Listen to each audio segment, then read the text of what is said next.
Dear students, today we will further discuss another control structure known as loops. So we have discussed one of the control structure as if statement that was executing some of the statements when the criteria is true or the condition is true, or not executing those statements. However, in the program we also need some other type of statements as a control structure as well. For example, if you want to print on a screen counting from 1 to 10, so what you will write? Cout 1, Cout 2, Cout 3, Cout 4, Cout 5, and so on. So you need to write 10 instructions, and every time you are writing counting. So when you are repeating some of the instructions, then that kind of task can be controlled using loops.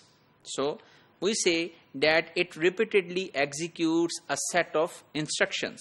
So let's have an example of printing the counting. So one of the way would be Cout 1, Cout 2, Cout 3, Cout 4, and Cout 5. And you have seen in all of these 5 instructions we have just written the counting.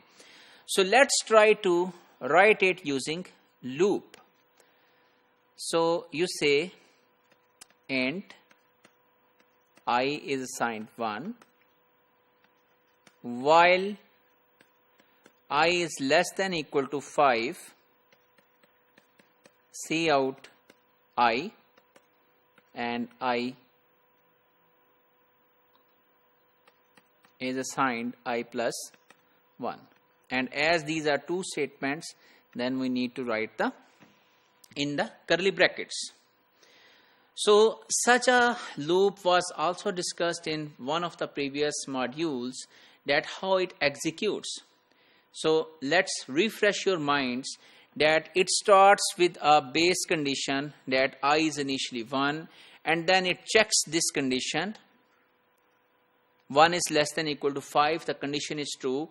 If the condition is true, then these two statements will be executed. So it will print the I. So currently I is 1, so 1 will be printed.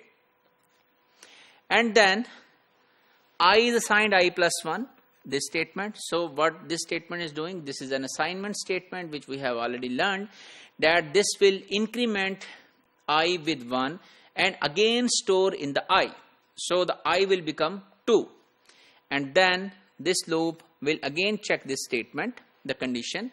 2 is less than equal to 5, the condition is true. Then again it will come to this line and it will see out this I. So 2 will be displayed, and then I is assigned I plus 1, I will become 3. Then again it will check the condition, I is less than equal to 5. So 3 is less than equal to 5, condition is true. The 3 will be printed, 4 will be printed, 5 will be printed, and then I will become 6. So when I will become 6 and this condition is checked, so 6 is less than equal to 5, the condition will be false. When the condition will be false, these two statements Cout I and I is assigned I plus 1 will not be executed. So you will print the counting until 5. However, printing counting using these 5 statements, if you want to print counting until 1000, then you need to write 1000 instructions of Cout. However, in loop, you just need to change this 5 and you need to replace this 5 with 1000 and you are done. So, int I is assigned 1 while I is less than equal to 5,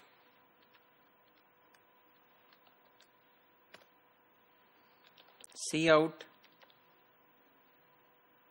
I, and I is assigned I plus 1. That's it. So let's run it. So we are giving counting of 1, 2, 3, 4, 5. So if we want to change this value 5 with 100, so let's see what will happen.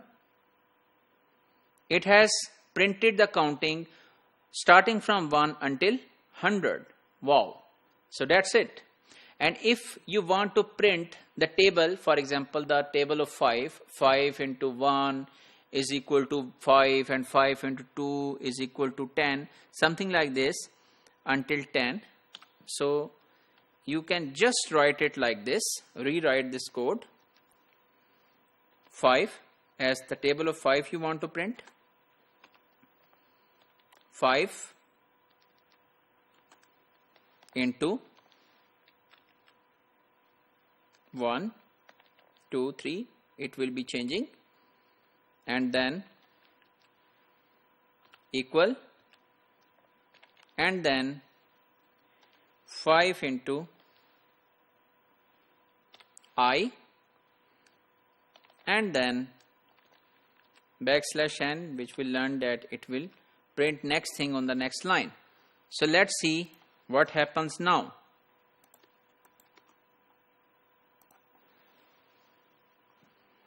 So it has actually printed the table of 5.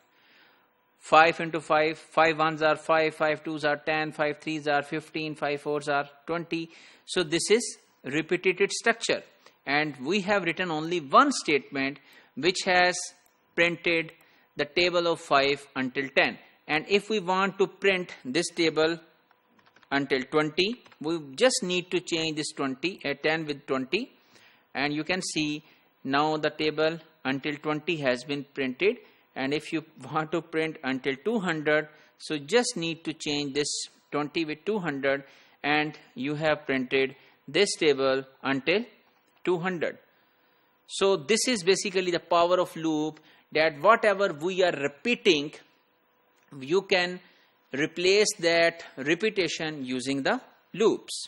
So we have learned about the repeated structure loops, and we have practiced this loop using offline and online version of C++ compiler, and we have seen that using loop you can control the flow of your instructions. So it will not be executed one instruction, then second, then third, then fourth. Instead, loop will check the condition, and if the condition is true, then it will again execute the same instructions again and again. And if you have put or inserted 100 instructions in the while loop body, so those 100 instructions will be executed until when you want to execute using the condition which you have given in the small brackets of while, that while I is less than equal to 10 or I is less than equal to 200 and so on.